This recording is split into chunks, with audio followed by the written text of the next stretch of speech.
alpha male. And if you're wondering about the Canadian flag, he has built himself, Joe, a virtual compound in the province of Saskatchewan. And he comes in looking in the best shape of his life. The 15th UFC heavyweight champion, Brock Lesnar. That's what you think of when you think of a UFC heavyweight champion. You think they would look like that, but nobody looks like that. That's the craziest thing about Brock. I'm very, very curious about his performance tonight. Very interested to see this. Physically, he looks outstanding. I know he went through a great training camp for this. I know this is something he's been preparing for quietly for a long time. He looks calm and in place tonight. 5 times Brock Lesnar fought in the main event of the evening. Defended his heavyweight title on 2 occasions, but the last time we saw Brock was at UFC 141. 4 years, 6 months, 9 days ago. Brock is back.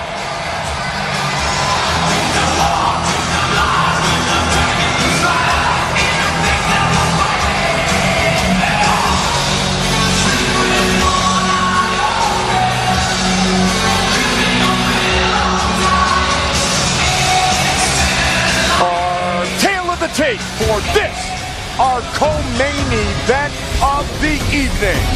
38-year-old Brock Lesnar, 42-year-old Mark Hunt. Brock is much bigger, 6'3" to 5'10", and a 9-inch reach advantage. Brock, Mark, Bruce Buffer. The PWR presents What If? What if John Cena turned heel? What if China became the first woman world heavyweight champion? What if Owen Hart never passed away? What if Magnum TA never got into a car crash? What if Hulk Hogan stayed with the AWA? What if Shawn Michaels signed with WCW? What if WCW won the Monday Night Wars? What if Vince McMahon's WrestleMania failed? What if?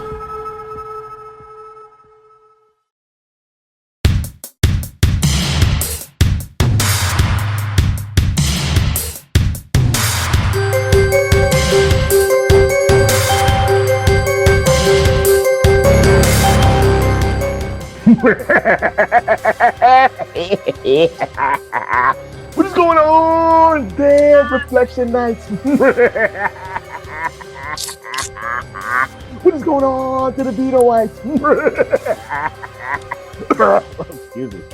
What is going on to the probationary solitary confinement PWCS? You see, I haven't laughed like that, so devilishly in like 3 months because we haven't done a What If episode here at the HAMIN media group at podbean.com. What is going on with me? I am slipping. I'm supposed to change the course of wrestling history for you guys because, again, the What If episodes, unlike the movie episodes, is the most popular series of the PWR podcast here at the HAMIN media group at podbean.com. And I got a doozy for you in just a few short seconds. But before we do that, I must introduce myself because I am vain like that. I must introduce myself so I can feel younger and sexier every day of the week. I am the most charismatic one. I am the affluent one. I am the egregious one. That's not a good word, but you get where I'm going with that. But most importantly, I am the glorious one. The only objective man in this IWC, YWC, PWC punditry. The only objective man in this metaverse. The only objective man in this Twitterverse. The only objective man in this political hemisphere. Your friend and mine, the Professor Chabelle King. And I'm not here alone. No. I'm here with my brother from another mother, the conservative liberal, the liberal conservative, the solo idiot, and the undisputed, undeniable, universal Detroit Rock City heavyweight champion of the world, Tommy Wonder. And you know what, Reflectionites, me and TW have had heartbreak. In the sports world, the Yankees sucked. In the sports world, the Detroit Tigers sucked.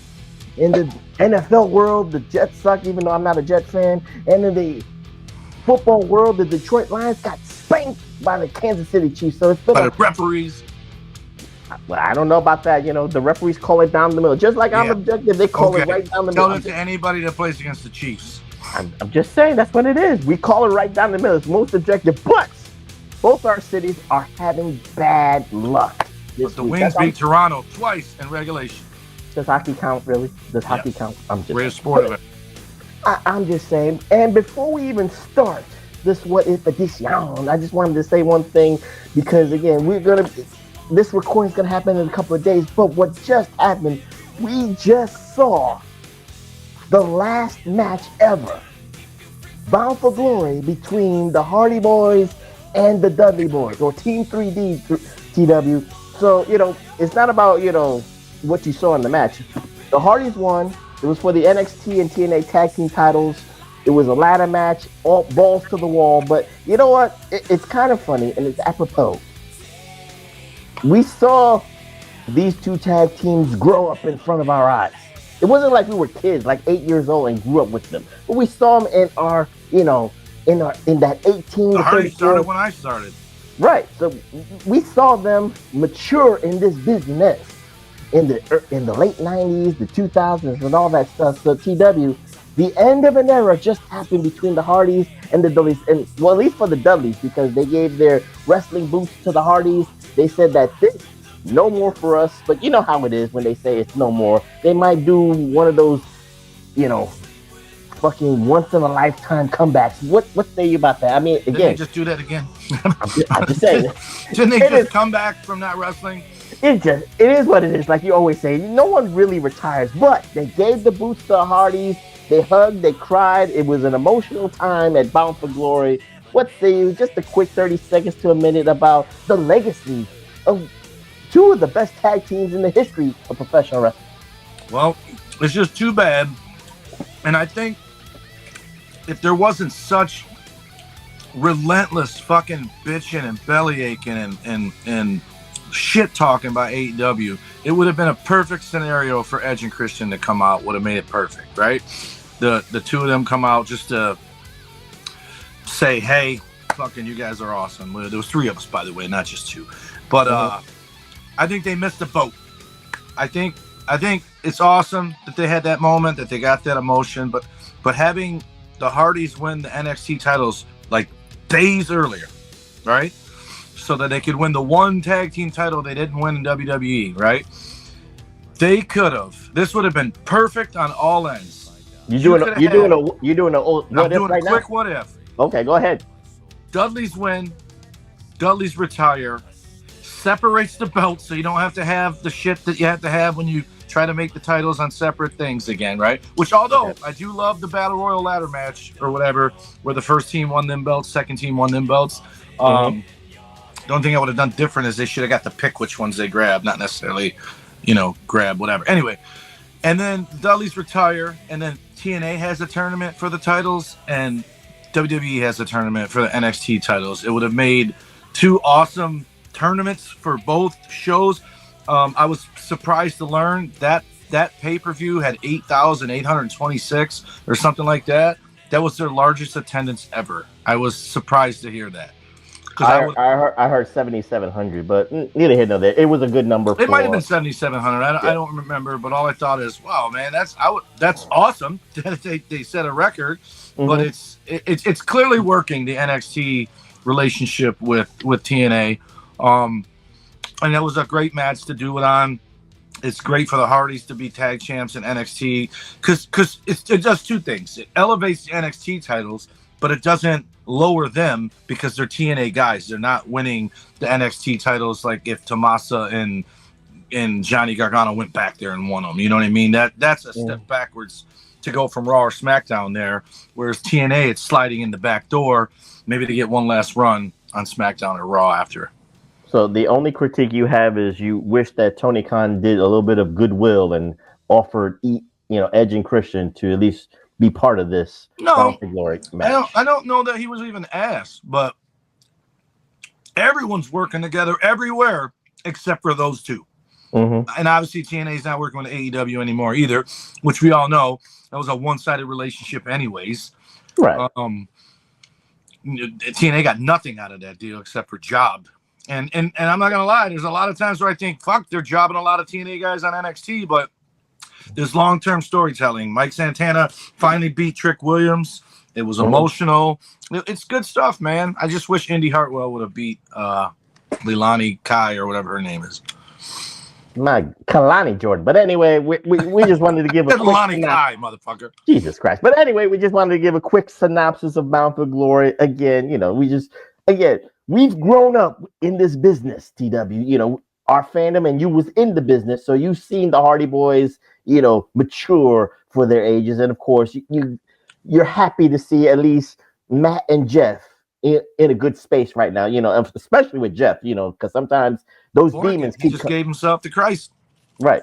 Those demons kept creeping up with Jeff. So, like you said, he got saved. Means the internet neckbeard basement dwellers will cancel him soon. So I'm not saying tell him they wish you went back on drugs instead of finding God. That's just the internet troll. Worst people on the planet. Worst fucking people. They're worse than well, actually, they're liberals too, but so they're just equal. See, that's what China got right. They monitor your social media. But anyway, neither here nor there. So let's get on with this What If edition reflection. I said, you know what? This is gonna be a very interesting one, TW, because again, all our what ifs. You can go back to the archives. We booked it. Everything, we've changed the course of wrestling history with our bookings, and we've had some great bookings, TW, no doubt about that. And I think we've booked things for the better, and we've changed the wrestling history for the better. But this one's a little bit different, Reflection, because again, this one, the scenario is so different. We're going to have a freestyle what if discussion. Not about, well, we probably might do some freestyle bookings, but it's a little bit harder on this apparatus, Reflection. I said I'm going to explain why, because again, this what if is what if Brock Lesnar never left the WWE in 2004. So TW, I'll give you the logistics there, because remember, by the time 2004 came, Brock Lesnar was emotionally wrecked, mentally wrecked. He couldn't handle the 350-day, a year kind of touring that it takes on your body, your mind, your spirit, and all that stuff. So, he was breaking. He was breaking down behind the scenes and all that stuff. So he just said, fuck it. 2004 is going to be my last year and all that stuff. Soft is what you're saying. I didn't say soft. I just said, again, sometimes, again, this is a commitment. This is a lifestyle, TW. You know this. You was in the business. If you was going to sign a WWE contract, you knew you was going to work 300 plus days out of the year, and you had to make that commitment and all that stuff. So anyway, neither here nor there. But by the time 2004 came and the dirt sheets were hearing about these rumors, his last match for WWE was a big one. It was Brock Lesnar versus Bill Goldberg. And 6 months prior to that, Brock Lesnar was the WWE champion, and Bill Goldberg was the World Heavyweight champion. So when we were seeing the future, TW, that WrestleMania match could have been title for title or champion versus champion. So it could have felt like a double main event by the time it rolled around.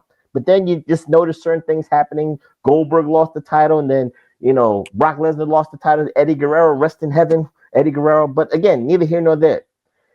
He got booed out of the building along with Bill Goldberg because the fans at Madison Square Garden at WrestleMania 20 just said, fuck you both. You are leaving us. We don't care what you're going to do. But here's where it gets kind of funny, TW. And this is where the aura and the mystique of Brock Lesnar grows. You see the Photoshop behind my back, right? One of the first ventures that Brock Lesnar did is he wanted to try out for the Minnesota Vikings. That didn't work. So you know what? He went back to what made him money, and that was professional wrestling. He didn't go to like TNA. No. He didn't go to Ring of Honor. No. He went to Japan. He went to New Japan Pro Wrestling and was an IWGP champion. He had those wars with Kurt Angle during that TNA New Japan relationship, TW. So that was some good matches there. But again, that's just logistics. I didn't even know that happened. It did. So it kind of got that street cred going back to Brock Lesnar in a positive way. But then the aura and the mystique got worldwide crossover when Brock Lesnar said, you know what? I'm going to I'm going to go into the octagon. I'm going to fuck up Randy Couture. I'm going to try to fuck up Tito Ortiz. I'm going to fuck up Chuck Liddell and all that stuff. And when he went to the UFC TW, I got to admit, I got interested in watching UFC matches with Brock Lesnar on the card.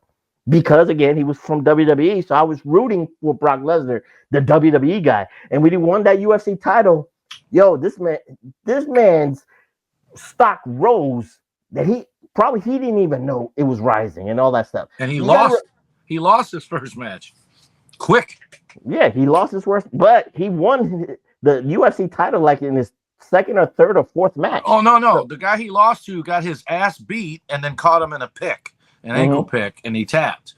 Right. But then they fought again, and he beat the fuck out of him, and it's Frank Mir.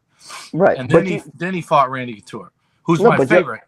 But you understand, like that aura and mystique, he got a title shot so quickly, and he won the UFC heavyweight title, but the stock and the aura just rose at him. But remember, this was from 2004, and then he came back to the WWE in 2012 Reflectionites. So that's an 8-year window right there of the mystique, the aura, and, you know, the personification of Brock Lesnar. And then when he came back, it was bigger. It was like thunder and all that stuff when he took out John Cena and all that stuff. And then he becomes the wrestler of the 2010s, dominates WWE in the 2010s. And, of course, we don't have to go with the sexual allegations and all that stuff in the 2020s. And now he is back. I don't know. I would say it's like better than ever, TW, but could it be nostalgic? It's not the same thing like in the 2010s, but Brock Lesnar is a big fucking deal. So with that being said, TW, we're going to try to see, could that mystique and could that aura have maintained on Brock Lesnar if he never left the WWE in 2004. So I'm going to go first, and then you're going to retort back, okay? Okay. So this is where it gets tricky, Reflectionites, in my humble opinion. Because, again, we've seen wrestlers 20 straight year careers. I can give you great examples, like Ric Flair. He's 20 or 30 years straight in the business. He knows how to adapt to a situation. He knows how to get in those main event storylines. So he kept himself relevant for wrestling purposes. So that mystique for Ric Flair is golden. Hulk Hogan, 20 plus, 30 plus years, the same thing. Hulkamania, NWO, and all that stuff.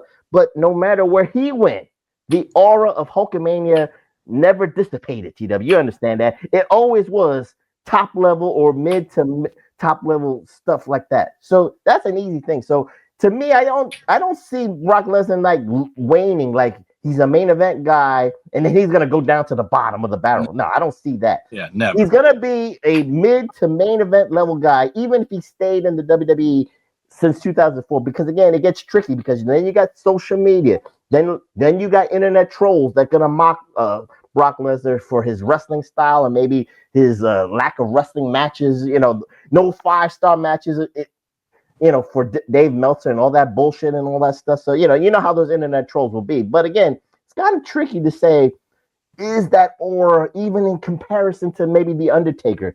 Everybody has ebbs and flows. They dip a little, but then they come back up. I think Brock Lesnar would dip a little and then come back up, dip a little and come back up. It's just the nature of the business. But I think he would still be relevant to that purpose. What say you, TW, about Brock Lesnar if he never left the WWE in 2004?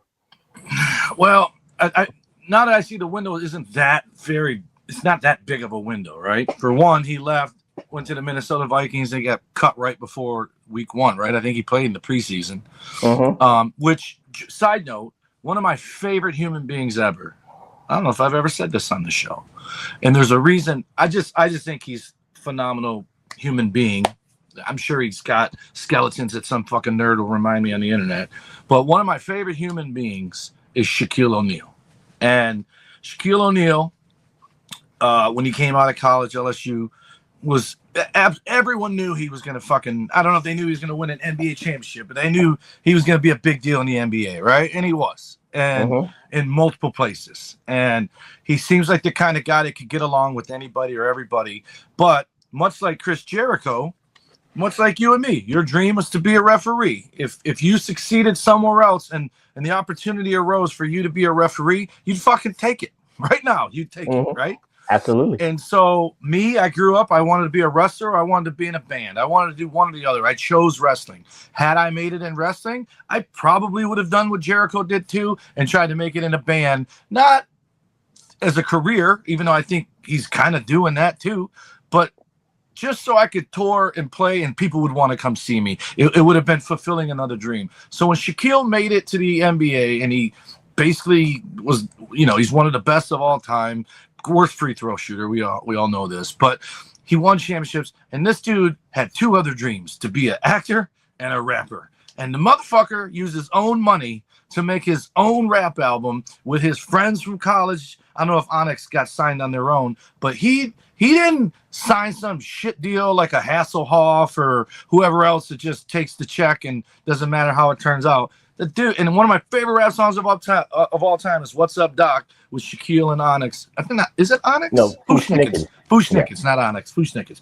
But the guy lived his dream, but also had other dreams and got to live those too. He's in movies, he's in whatever. Now he's a studio analyst. The guy is smart. He doesn't take a check for doing a commercial. He takes a piece of the company. So if you see him in a commercial, he's part owner.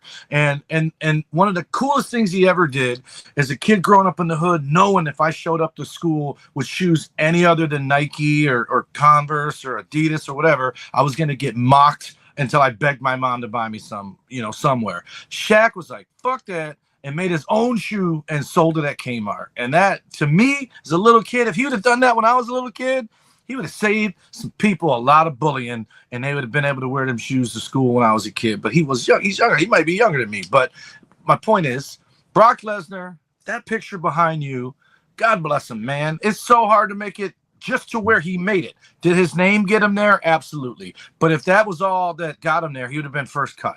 For him to make it all the way up to the actual cut before the 53-man roster, that's pretty damn cool, man. And he played in the game. And then he realized, you know what? Fuck this. He probably gassed a lot, man. That's a big dude. So he probably blew up and was like, okay. And then to go to New Japan, how long was that? A year? Maybe like a year and a half. Okay. So then UFC.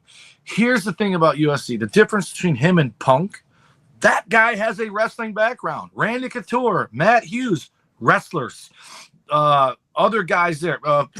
What's his name? Dan Severn, wrestler. Frank Mir might have been a wrestler too. The other guy. Shamrock. Him and Severn had wars. So wrestling is a fucking form of mixed martial arts. So it's not like he just went there like CM Punk and said, I could do that, and then proceeded to find out he couldn't. He went there because a lot of guys came from wrestling and he took it serious. I'm not saying Punk didn't. I just think Punk fell into the category of Mike Tyson saying everybody's got a plan so you get punched in the face. Whereas Brock, probably punched him in the face 100 times, he probably doesn't give a fuck. His head's made of concrete. So for him to do those things, I think it's awesome. And I didn't realize he came back in 2012, but I do think leaving gave him the aura that he has now. So I don't think all the stuff he's done in the last 13 years he would have necessarily done if he stayed. So it's kind of like Cody Rhodes. Cody left to bet on himself, and it paid off. And Cody now is not Cody then. And I think the same for Brock. But I do think if he wasn't leaving, he wouldn't have lost to Eddie necessarily, which thank God he did, and that was Eddie's first one, right? That was his first win. Yeah. So, it's all good, but I think a couple guys would have been affected. I don't think it stopped Cena from becoming Cena. I don't think we'll get into that. Yeah, hold on. That's why I didn't say who I think it affects the most. There's one guy I'm certain we would never talk about because he would have been here today, gone tomorrow because of Brock staying. Right. So it's a good segue, TW, that you even said Cena, because again, with that being said, Reflectionites, if he never left, we have to remember, TW, this was Vince McMahon's pet project. I mean, going from that OVW class, that daunted freshman class, whatever you want to call it, with himself, Shelton Benjamin, Randy Orton, John Cena, you can name all those OVWs that Jim Cornette and Batista himself too. So that was a tree of studs that are future Hall of Famers. They will all be future Hall of Famers. So we can't deny that part. But Vince McMahon just loved the presence of Brock Lesnar, the aura of Brock Lesnar, and of course, Jim Ross loved Brock Lesnar being with the NCAA background that he was a wrestling champion in the NCAA background, so he was already legit. He had wet dreams. He's like, oh my God, this is Dr. Death, Steve Williams. Redux right now. This well, I don't know about saying with charisma, but he has it now. He didn't have it then, but he Yeah. had Paul Heyman. Right. The stars aligned that they hooked him up with Paul Heyman. He was his advocate. Well, he wasn't called an advocate, but he was his manager in the early 2000s Reflectionites. But again, you get where I'm going with this. But the plan was for Brock Lesnar to be the next big thing. The plan was for him to be the number one guy in the business in wrestling, at least in the 2000s, TW. We cannot deny that. It was supposed to be the torch given to him. They gave him everything.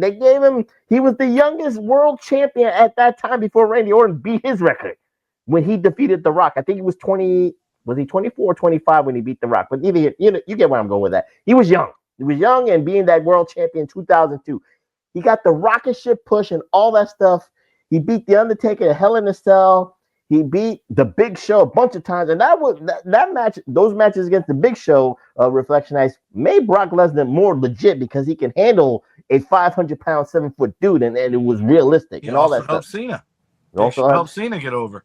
Yeah. So now, but like I said, TW, the plan all along was for him to be the number one guy. So with that being said, we got to name some names right now of who it would affect, because again, John Cena is a good example, Reflectionites, because when he left, John Cena said, this is my opportunity. He didn't want the torch. I'm going to take the torch from nobody. Nobody's going to take that torch but me. And John Cena proved himself. He's been the face of WWE for the last 20 plus years, TW. We cannot deny that. So that name has got to be mentioned. Edge is another name to be mentioned. Randy Orton is another name to be mentioned. Now, Triple H is a funny one, Reflection, as for me personally, because again, he's already in on with the boss. So it doesn't matter for Triple H to be the number one guy in wrestling per se. He's already the number two guy behind Vince McMahon. So I'd rather be the number two guy behind Vince McMahon instead of being the number one guy in wrestling. That's just me personally. So TW, the floor is yours. I just already named a couple of names. Who would it affect? Let's say the box office. I'm talking about money. Who would it affect with those wrestlers? Or do you have another name per se if Brock Lesnar never left in 2004? So, for one, I don't think Cena's effect. Well, is this before Cena's Angle promo? What do you mean? When Brock left. This is way before. He was in with that promo. Brock Lesnar was still wrestling. Okay, so Cena had his moment before Brock left. Mm-hmm. His ruthless aggression or whatever the fuck. Yeah. So basically, he named the generation after the fucking whatever. So I don't think it affects Cena, but what I do think it'll do after hearing you talk, I'm going to add this before I talk about the guy that I think it most affects. I think instead of, because when you think of right now, top of your head, I already know what your answer is going to be. Who is John Cena's biggest rival in those 25 years? Randy Orton. Exactly. It wouldn't be Randy Orton anymore. It would be Brock Lesnar. And the reason I say that is because Randy is back forth, heel face, heel face, heel face. Brock would have been that because he already kind of was and is. So Cena would have stayed the Hogan and Brock would have been the Warrior or Macho Man. Well, Warrior didn't go heel, but you know what I mean. He would have been, he'd been the Macho Man, the Paul Orndorff and shit like that. Yeah, he would have been, and I still think Edge still gets his shine because Cena can't just beat Brock Lesnar all the time. He's got to have other rivals. So I think Randy Orton and Edge, the guy that I think is wiped off the mat, the guy that just fucking goes away and doesn't even end up becoming Drax is Batista, because Batista is basically filling in for a monster like him. He becomes the monster. The fact that he survived being Deacon Batista is good, but he got the window opened by that guy, because if he's still there, there's no need for Batista. He's an evolution. I'm sorry to cut you off. But hold your thought for a second, because I want to say something and then you can retort back, because the reason I say Triple H is funny, because again, remember, he liked Batista. He liked Randy Orton. So like I said, Triple H did not want to be the number one guy in the business. He'd rather be the number two guy behind Vince McMahon. So with that philosophy and that mindset, TW, in my humble opinion, I don't know if like Randy Orton and Batista would be really affected, because as long as they hang out with Triple H, as long as they do what they're supposed to do, they still would be mid card to semi-main event type guys. I still think that. I think Brock would be Batista in Evolution. He wouldn't. He's not stupid. Well, you think he Vince knows McMahon where the money is? So Vince McMahon would say, "Fuck Batista, I don't need him. Put Brock in that Evolution role, and then probably Brock would have that Batista run going forward." Yes. Is that what? Okay, so yes. All right. Triple H would feud with Brock. Triple H would feud with Randy. Randy would feud with Brock because he's the one that got dumped, on his head or whatever. All that would have been Brock instead of Batista. But why? If you're building the future and you already know this guy's already fucking not cutting it on the road and going to leave, then why not build a new guy? And that's what they did. I don't even know what the run over between Batista and Brock is. But at the end of the day, I think Brock just removes the need for Batista at all, other than a feeder. Batista would have been thrown out there to get beat by Brock. Did they ever wrestle each other?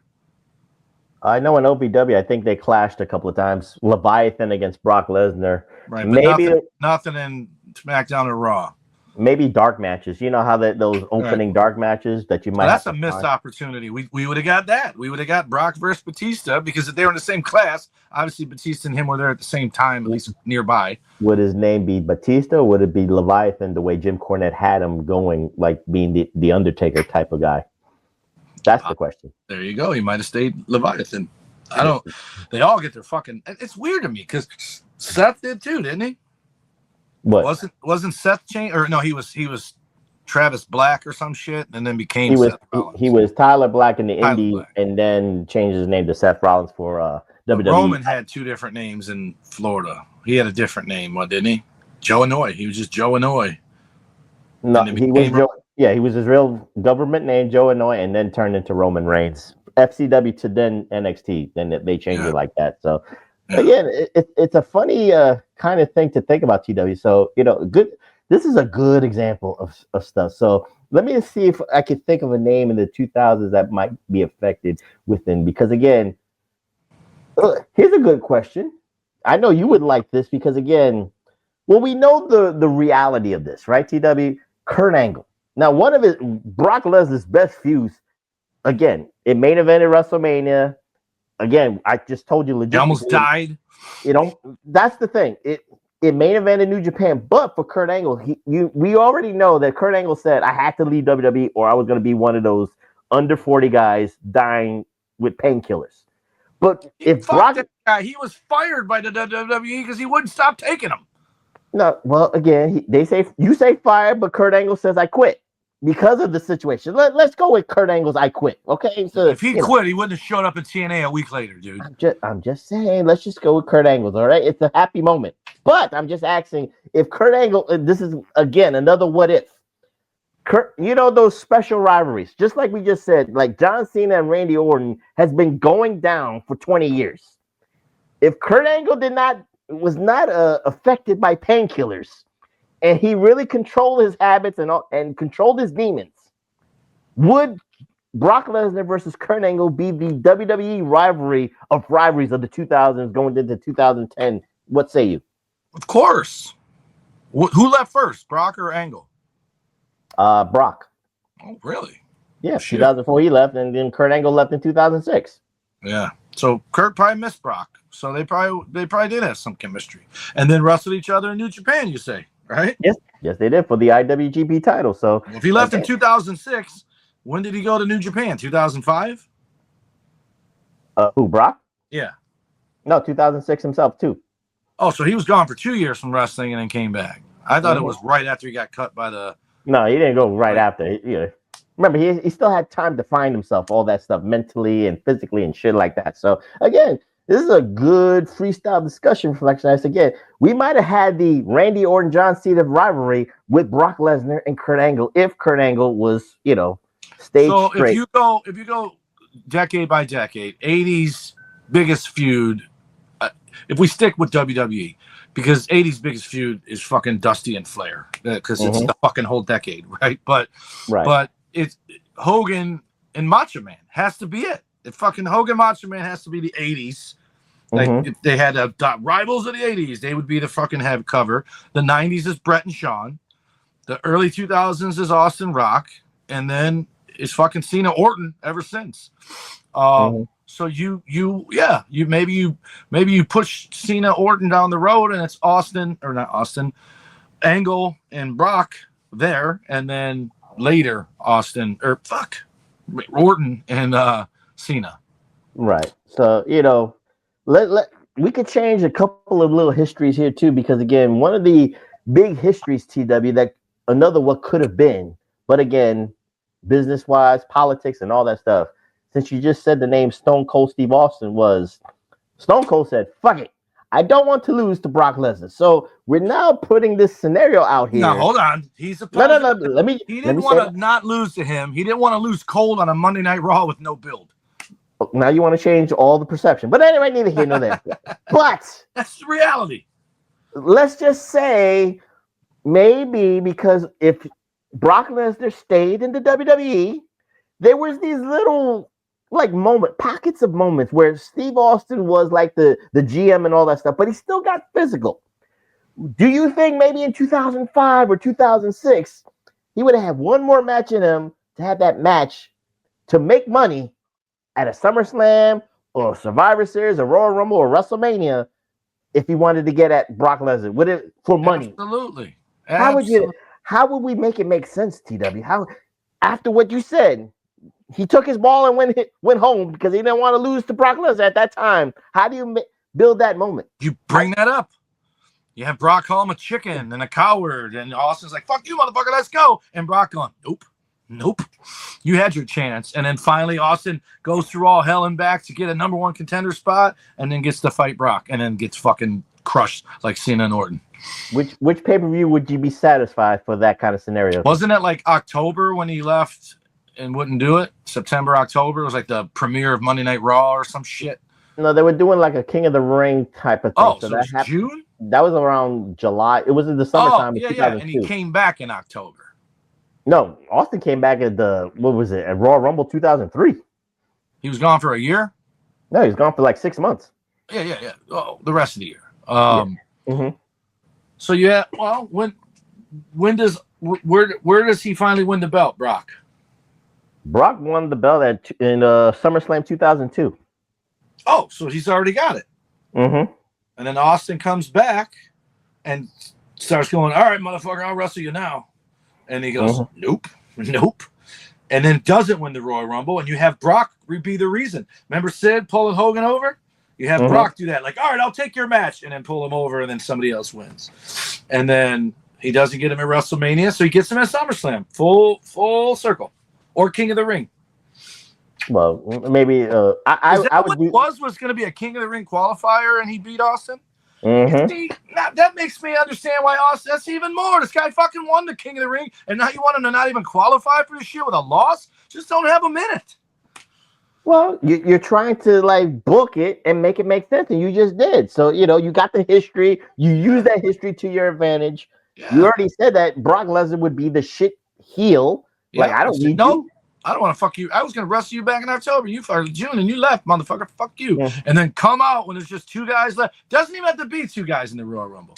Just come out in the middle of it and be like, "Why is he in the Royal Rumble?" I'm just saying, "Hey, I'll take your match." And then pull him over. He goes, "Just kidding." And then leave. All right. Now we got our creative juices flowing Reflectionites, because again, it's paramount that we try to make it make sense during the 2000s. Because again, 2012 and beyond, we already seen a lot of shit. Well, there is one thing that I want to at least put out there, TW, because again, it's paramount. Because when he came back in 2012, TW, he was alone, and then Vince McMahon said, "No, we don't want that. We want him to be paired again with Paul Heyman." But before that, before he left in 2004, he was solo. Again, he was green on the mic because you needed Paul Heyman to be that mouthpiece for him. Heyman turned on him for Big Show, right? Yeah, he turned on him for Big Show in 2003. But neither here nor there. It's just fly shit. But what I'm saying is the relationship, the dynamics between Brock Lesnar and Paul Heyman is like yin and yang. It's like peanut butter and jelly. It just fits together like a glove and all that stuff. So, TW, let me just ask you hypothetically, if he never left in 2004, knowing the history that Brock Lesnar and Paul Heyman have had. Now, at the time, he was alone. He did not have Paul Heyman. Do you see during this time, let's say in the 2004 to 2010 window, where Brock Lesnar and Paul Heyman would come back together and do business on television, and would it make sense? Because it only made sense in 2012 because it had to be Paul Heyman because because of the UFC thing, it was like he needed a business manager. It was like an advocate, like he did his dirty work for him outside his business interests and all that stuff. So it made sense on TV in 2012. But I'm just talking about 2004, 5, 6, 7, 8, 9, 10. What say you? Here's what I would do. What would you do? You have them still be adversaries, Big Show, whatever. You make it obvious that Big Brock needs something, right? Mm-hmm. And then he brings up the guy that taught him everything he knows down in Louisville, Kentucky, Jim Cornette. And then it's Cornette and Brock versus Big Show and Paul Heyman. And at some point, you do the double turn like Fuji with the Powers of Pain on Demolition. And you put Paul Heyman back with Brock and you fucking shit all over Jim Cornette and Big Show. Well, you got to pay Jim Cornette a lot of money to go back to Connecticut because you know how he does not like Connecticut. He does not like working in the big time. He loves that OVW stuff. He loves the Southern Territory. He's only going to come up for a little bit. And after they do the double turn, that could be his ticket back to OVW. I'm just saying you better pay him a lot of money for that shit. I actually like it. Don't get me wrong. I like the scenario. It just it makes sense. I just know that we know how Jim Cornette is. I guess it's the podcast. We know how his relationship is so testy with Vince McMahon. It's so testy with John Laurinaitis and all that stuff. So it's just funny to me hearing that. But it does make a little bit of sense. You bring that OVW history into the fold, Reflectionites. So it makes it's history right there. The double turn you mean like a WrestleMania 13 double turn where you feel empathy for Jim Cornette like that? No, you start hating Jim Cornette. Oh. And you hate Big Show already. So fucking Paul Heyman goes to Brock and I'm sorry, let's get back together. And they go, all right. And then they both fucking powder fucking Jim Cornette. Mm-hmm. Okay. So here's another quandary scenario, TW, and I need your expertise on this because, again, because of the aura and the mystique of Brock Lesnar coming back in 2012, Vince McMahon knew he was the right guy to end the streak of The Undertaker in WrestleMania in 2014. I think it was WrestleMania 30. I don't care about the number, TW, but you get where I'm going with this. Yeah. He was the one in 20-1, as Paul Heyman eloquently said.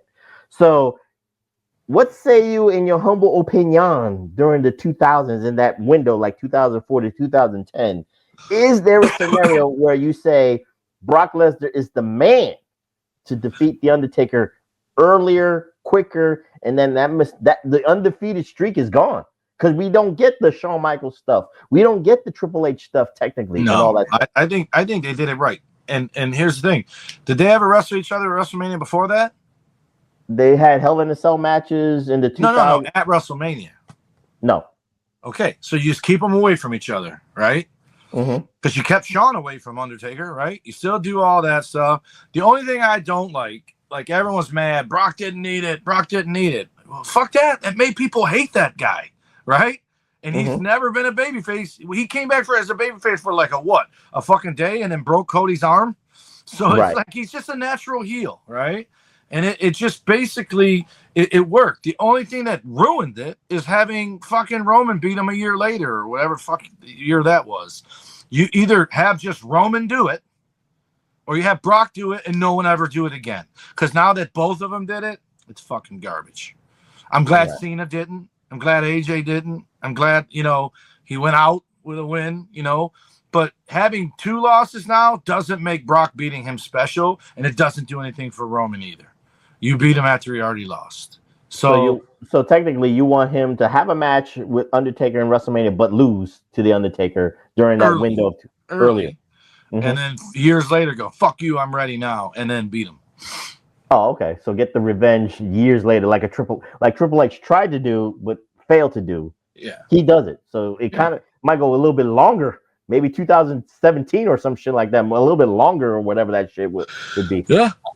Okay, so I get you. I get that would make sense because again, Triple H had multiple matches with Undertaker at WrestleMania, so it can work. Reflectionize. There is a window to do that stuff. So, Dude, Undertaker's 4-year run at WrestleMania was versus Shawn, versus Hunter, with Shawn as the referee. So you can wrestle Brock twice. Yeah, I'm not disputing that. I'm just saying you can do that. But again, earlier he loses, but then he gains more experience, more traction. So with that, probably that would actually elevate his street cred, if you will, TW, still being there. Because remember, I said it's murky. Where does he keep that aura and mystique even in 2004, 2005, 2006? That defining win at WrestleMania would be like a seal in the cap of Brock Lesnar's career with all the accolades, all the accomplishments, and all that stuff. So that's the way I feel about that. You was gonna say something, or feather in the cap? Feather. You try to correct me all the time. What's wrong? Fucker, you said it was a steel in his cap. I don't even know what the fuck that means. Yeah, just what I'm saying. That's all it is. It's reflection language. I'm helping you, man. I'm helping you. Jesus Christ. Teacher teaching the teacher. That's all good. We're colleagues. That's what it is. Colleagues helping colleagues out. It is what it is right there. So now, TW, the accomplishments of Brock Lesnar, because again, from 2012 to today, the only thing that matters, well, actually from even earlier, the only championship that matters is the heavyweight title, no matter what. It's the WWE title or the World Heavyweight title, the Raw title, whatever you want to call it. He was the World Heavyweight Champion. So my question to you, again, he never leaves 2004 and all that stuff. So again, he can't always be the heavyweight champion. He can fight for it. But do you see maybe years like 6, 7, 8, 9, 10, 11, where maybe he can win the Intercontinental title? Maybe he can win the U.S. heavyweight title. So this way, there's easy ways to do it. How? Very easy. First of all, you make him and Cena tag champs at some point, right? Whoever his rival is. Him and Angle, if Angle sticks around. They're tag champs at some point. Their rivalry is so fucking deep that they have a mutual admiration and respect for each other, but they just want to always beat them. And what better than just become tag team champions together? We'll be champs together. And then, or you have, somehow, some way, someone that Brock has history with all of a sudden, like, for example, if Cena was the Intercontinental Champion when Brock came out and beat the fuck out of him and took it, he did it just because he wanted to take it from Cena. That's what you do then. You have someone else that he has history with win the IC title and him going, oh, you like that belt, do you? Well, I'm going to fucking take it. And then does. You know what I mean? So you give reason for him to step down a tier, if you will, and put some shine back on the IC title, because for a while there, it was just going to guys that were never going to be anything. Cody had it, and they had no plans on elevating him after he brought back the old belt. That got him over huge as a heel. And then he still never really took off after that. And I can name a bunch of people that had the Intercontinental title. It's just I can't fucking remember because there's so many. Kofi Kingston, Randy Orton. Well, he won the world title eventually. Yeah, so I'm giving some names out there. So it is what it is. So you can see him being I understand the tag team scenario because, again, his history with Big Show, I don't know if it would make money, but him and Big Show can be the tag team champions just out of what you're saying with the history. Him and Cena being tag team champions just out of history like that. So it does make sense, Reflectionize. So the tag team titles was it Shawn and Austin tag champs while they were feuding? Shawn and Austin? Yeah. Yeah. And Shawn and Cena were tag team champions also, too. Yeah. So it does work with fucking the tag couldn't team. put them on the rockers, but they could give Jannetty and fucking Shawn title runs with other people. It is what it is. So, So with that being said, Reflectionize, let's see how I can always do this here. Because, again, when we look at what Brock Lesnar, the plan was for him to be the man of WWE, TW. So now Vince McMahon has got to groom him. Not like Harvey Weinstein, but you understand. He's got to groom him because he wants more out of Brock Lesnar. He does. Don't laugh. You know what I mean. Weinstein. I'm just saying. But he wants more out of him. He wants him to be maybe the movie star. He wants him to be that crossover TV star. So my question to you is, like I said, he never left. Remember, Cena never technically left until he realized that these WWE movies was not going to make his career. He had to leave. So everybody had to have at least one WWE fucked up movie. Brock Lesnar had to have a WWE fucked up movie. So The Marine 7. I don't know if it's going to be the Marine 7, but he could have been the original Marine. But you get where I'm going with this. Do you think Brock Lesnar would be happy trying to do these movies, or would it be more like, oh my God, I don't want to do this shit? If That would have made me leave quicker. That's what I'm saying. Would you? Yeah. You want me to do a movie? No, I want to wrestle. I want to go home to my ranch. I want to go home to my wife. Or he says, all right, I'll do this movie. If they film that motherfucker in Saskatoon, then I'll do it. There you go. So it makes an interesting point here, Reflectionites, because again, we understand Brock Lesnar's, I'm not going to say his social inadequacies, TW, because again, he's a very private person. He's an introvert.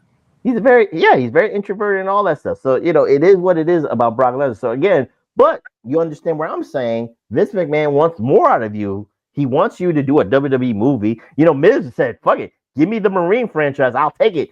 I'll run with it. He gave John Cena the chance. But again, if you want to be The Rock, or you want to be Batista, you want to be the Peacemaker, you got to venture away from that. Brock Lesnar never gave no inkling that I want to do that shit. He doesn't even want to be in a music video. But that's what Vince McMahon wants out of you. So would you see that power dynamic? Like Vince McMahon be like, yo, man, I want you to be this. This is what I want you to do. I want you to do the late show interviews. I want you to do Good Morning America. I want you to do the Kathy Lee, the Regis and Kathy Lee. So TW, that power dynamic, you're saying that if Brock Lesnar, being introverted as he is, he doesn't want to do that. That relationship could be very shaky, very dicey. What say you, TW? Put a bow on that. There's no way he's doing movies. It would make him literally. He already doesn't like the touring. The funny thing about Bon Jovi said it best. When you're on tour, you've been everywhere and you've seen nothing because you're flying in, you're going to the venue, you're wrestling, you're flying out, or in their case, concert, right? Probably sleeping on a tour bus. Brock was. If all the other guys had tour buses, he'd have one. So you're not even in hotels. So you probably got to find a gym in the middle of fucking nowhere, in the middle of the night and all that. Being on a movie is fucking worse because it's hurry up and wait. Same thing. John Bon Jovi said that. Hurry up and wait.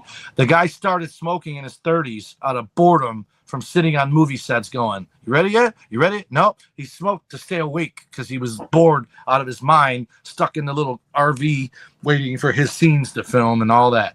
So I can't see Brock having patience to do that. There's no way. If the road ran him off, sitting in a fucking movie set camper, he's done. There's no way. Again, these are questions that have to be answered because again, the Did scenario. Did Roman do any movies? WWE movie? I think Vince wanted him to do a thing anymore. WWE Studios.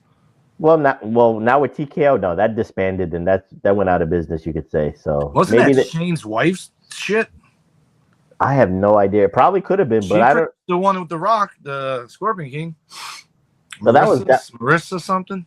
Mm-hmm. But that was early 2000s, so that shit went away. But WWE Studios, maybe out of like licensing, there might be WWE Studios, but that physical building is not there anymore. So it is what it is on that front. So I know the Miz is missing that because again, he wants to do Marine 10 and find a way to come back to life because they killed him off in the last Marine. So it is what it is on that. There's a Marine 9.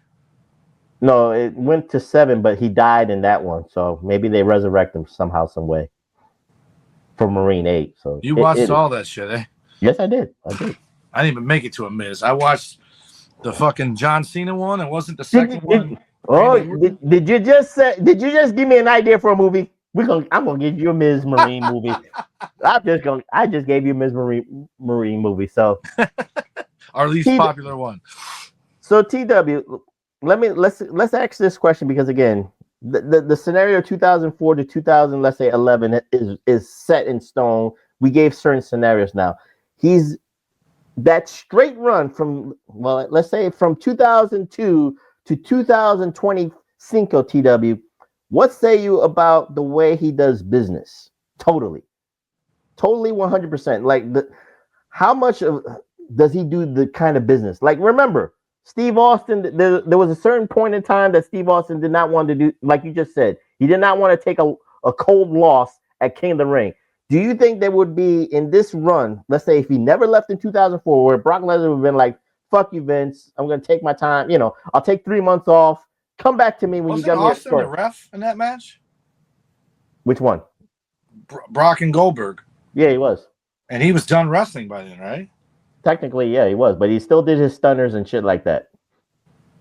You couldn't take bumps, but he did the stunner, so his back was fucking, right. He was fucking with his spine. But again, what say TW on the business wise? Like, would he tell Vince to fuck off and then take 3 months away from TV and then come back when the booking was better in his eyes? Would he come back? No, Brock. Oh. Would he become that much of a? Would he be a politicker like that? No. That dude it's real easy to show up and do what they tell you to do when it's fucking mall people, but he's put people over. He's again. No. The reason I say that, I don't know if you ever saw that behind the scene video where he was pissed off at one of those WrestleMania matches. He threw the belt at Vince's face. He's like, fuck you. He didn't say fuck you, but he just threw the belt like saying fuck you without saying. Who that was against? Was it against Roman? Or was it against Goldberg? I forget which one. But Goldberg, because the crowd turned on him. I don't know, but you get where I'm going with it. He did not like a match. He did not like the way it went out, and he just threw the belt and all that stuff. So what say you about the power dynamic or the politicking between Brock Lesnar, maybe Paul Heyman, and Vince McMahon during that time where he never leaves? Well, if he stuck around and that throwing the belt was after he came back in 12, right? Mm-hmm. So he would have fucking hit that point sooner. For sure. He absolutely would have fucking if he came back and had that reaction, if he stuck around when he was already trying to leave, if he's still in the same place mentally but decided to stick it out, then he probably ends up leaving anyway. Just 3 months, a year, whatever, like you said. Maybe they talk him into coming back, but if that's what makes him leave us booking, then yeah, he's probably like, fuck you, man, I need a break. That's what's good about modern wrestling is guys like Roman Reigns, yeah, technically a part-timer, but the way they book him, it makes sense when he's not there. You know what I mean? Whereas Brock, on the other hand, just shows up, demolishes Cena, and hasn't been seen from since. So it's kind of like, what the fuck?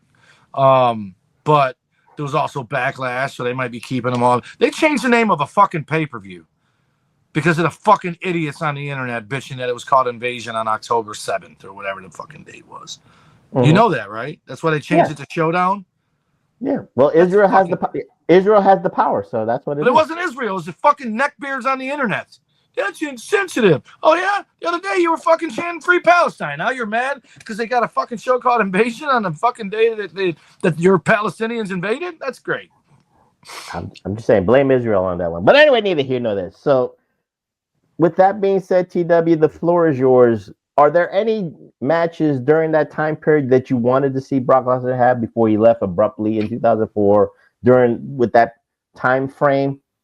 I wasn't watching, man. That's right when I was winding down. But here's what I think happens. One thing that I do think changes. Okay. He would have broke Punk's record, not Roman. They would have put the belt on him and had him keep it for the 1,000 days or whatever the fuck Roman did. Oh, you think that Brock would have had a 3.5 year run first before Roman did? Well, he just fucking steamrolled everybody, especially if they gave him the schedule like they gave him later. Where once a month he shows up, beats the fuck out. That would be the arcing legacy that Brock would have had. Maybe if he stayed, maybe 2007 to 2010. Let's say per se, hypothetically, that would have been the moment where Vince McMahon said, and that could have been when he beat Undertaker. He either breaks the record with the fucking title by beating Undertaker at Mania, or he breaks the streak, or Undertaker ends his streak and keeps his own going. That would have been a good way to set up that match, especially if Undertaker beat him at a previous WrestleMania. It's the perfect scenario. Like, hey, you haven't lost that belt in 3 years. And guess what, motherfucker? I ain't lost at WrestleMania ever. You, me, let's see who the fucking big dog is. And then fucking Brock beats him. It would have been, 2007, that WrestleMania match between Undertaker and Brock Lesnar, that would have Undertaker and Batista, that would have been Brock Lesnar for the belt. He beats him. He beats the Undertaker for that World Heavyweight title. He can hold that belt for 4 years, and you're talking about what you're saying. 2007, 2011, he's a 4-year champion. He would have had one of those records. He would have been second to Hogan and shit like that. So that could have made, well, shit. We just helped Brock. We changed wrestling a lot. Batista is fucked. That's what we learned. Batista is fucked with this shit. So everything that Batista earned would have been with Brock Lesnar. Batista would still be in wrestling, and he would be in the fucking dark state because he would be a fucking nothing. And he would never would have got pulled to Hollywood. That would have been Dark State Senior right there. So he would have had. So listen, man, I fucking did it again. I don't know if I told you this is kind of heavy, but okay. I have this propensity of thinking things and then they happen, right? I didn't think what I thought was going to happen. The day before Charlie Kirk was murdered, I was seeing a clip of him, and I'm like, man, he just goes out there, and I'm kind of surprised nobody's tried to hurt him before. Next day, he got fucking murdered. And I just remember thinking, what the fuck? Why did that thought have to cross my fucking mind? So the other day, I'm watching NXT's fucking pay-per-view, and if you watch it on NXT on Netflix Canada by using IPN or VPN, whatever the fuck you call it. Yeah. When you use don't say it out loud because they'll find you. Yeah, kayfabe. Okay. But when they go to commercials, instead of showing commercials, they just do a rotating screen of people. And this guy comes on the screen, and I look at the screen and I go, wow, that dude fell off. Like he was the cat's meow, and now he's just nothing. He's in the fucking Temu version of Dark State. And I go, he just ain't been the same since he fucking cut his hair. And I'm like, I'm surprised he made all the cuts. And he just got fucking released. Wesley. I literally thought that Monday or Tuesday, and then he got cut at midnight, Friday night or Saturday, whatever it was. Then Salt in the Wound, all those releases they just did, and the one name I recognize because it's a girl with a guy named Stevie something, and Stevie Taylor or some shit. And I'm like, isn't she the fucking co-manager of NXT with fucking Ava? Because little do you know, Ava got taken off TV for a couple weeks because she fucking ran her mouth saying shit about Charlie Kirk. And they had Stevie Lee and what's the other guy's name? The dude. They had them run NXT for a couple weeks. Roger Stone. Robert Stone. Yeah. Robert Stone. They were on NXT for 2-3 weeks while Ava wasn't, and then they brought her back quietly. But there was backlash to her for having said shit about Charlie Kirk. But anyways, Wesley got let go. But the Salt in the Wound, they said none of those releases were for budget cuts. They were just people that they didn't see any progression from, and they just let them go because it just wasn't working. And I thought, ouch. But Wesley's injured again, I heard. He's got a bad back again. So maybe it's time for him to take some time off, heal up. I'm a big fan of Wesley. Wish he'd grow his hair back. He just looked like a regular ham and egger after he cut the shit. So basically, with that examples, you're saying that Brock Lesnar would have never got that kind of call and being released. Ever. Fuck no, they're never releasing that guy. It's funny because tipping my hat to him because here's a guy. There's something to be said for loyalty. And again, I don't expect someone who gets released from either company to not go to the other company when they're released, right? But like, I understand to a point. I understand Edge going to AEW. I think he regrets it. If he doesn't admit it, he will someday in a fucking shoot interview. But he wanted more than they were willing to give him. So he said, fuck it, I'm going to go there. It would be a dream scenario if he shows up for Cena's last match, but it's probably not going to work out because that little fucking cocaine head's probably adding injury time to his deal. But at the end of the day, Brock Lesnar, 1,000%, because there wasn't even rumors going around that AEW was trying to get him to go there, and he didn't do it, man. That's a good quality right there. His legacy, he didn't even do TNA, he did New Japan, I didn't even know it. But his legacy is almost 100% Titan Sports, baby. But that's a guy who could have gone there. Brett went there and I think you call it legacy. I just call him a nice businessman because again, the reality was he went to New Japan. The reality was he went to UFC. But he wasn't who he is now when he went to New Japan. No. Again, I'm talking about right now. Brock Lesnar could get the same fucking deal from Tony Khan and wrestle every week, probably get paid more, wrestle every week, and still not be on the road all the time. He'd be showing up on Wednesdays and then going right back to Nova Scotia or where the fuck he lives. As long as they pay him, and he didn't do it. Never say never. That's all I will say. This. So with, let's put a bow on this here, TW. So I'll say this. Put a bow on this in the sense that he would have that legacy because of what you said. I think him having that 3.5, 4-year run, I think he would cemented his legacy in that standard. If he might be done by now if he stayed. He probably would have retired in 2020 and just said, I had nothing left to prove. Give it to Roman, give it to all these other guys and shit give it to Seth Rollins and shit like that. Let me ask you this question because again, that's funny. Let's put a bow on this. You just said a good scenario here. He might have retired maybe in 2019, maybe with COVID happening. He was like, I got nothing left. This is it. I'll quit. I'll retire with the pandemic going on. What would be the best way for Brock Lesnar to say goodbye or give the torch to? What would he, with all the wrestlers you've seen, what would make sense? Losing clean to Roman at WrestleMania. No shit, no clusterfucks, no fucking forklift, no tip in the ring, just losing. It had to be Roman. Missing his move and catching a spear, 1, 2, 3. He can get up like Hogan did to Warrior. He can get up and go, fuck. And then, all right, man, you got me. That's it for me.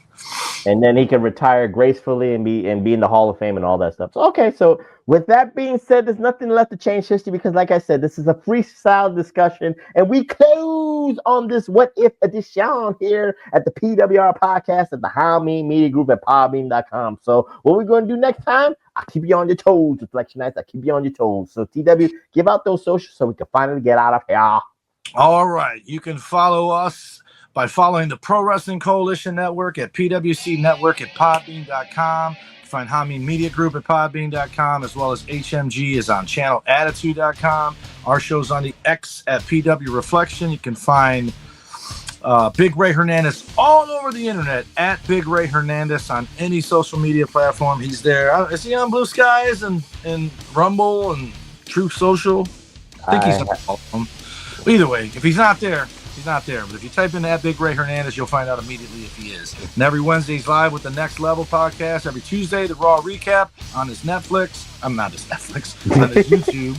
And you can find me on Instagram and X at TommyWonder19. My Snapchat is #Wonder. Facebook.com/TommyWonder. And at the Tommy Wonder is my other X and my TikTok. And you can find Big Vito and Noel at the Big Vito brand on TikTok. You don't stop.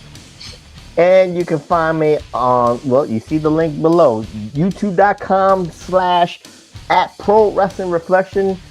Hit that subscribe button and then watch all the other video content of me and PW. Follow me on the Twitter at PWHustlePRF, that's PWHustleProf, or type PWHustlePROF, PWHustleProf for YouTube, and subscribe to the PWR podcast channel on the YouTube. So with that being said, again, I keep you on your toes. Maybe TW, we might do another what if.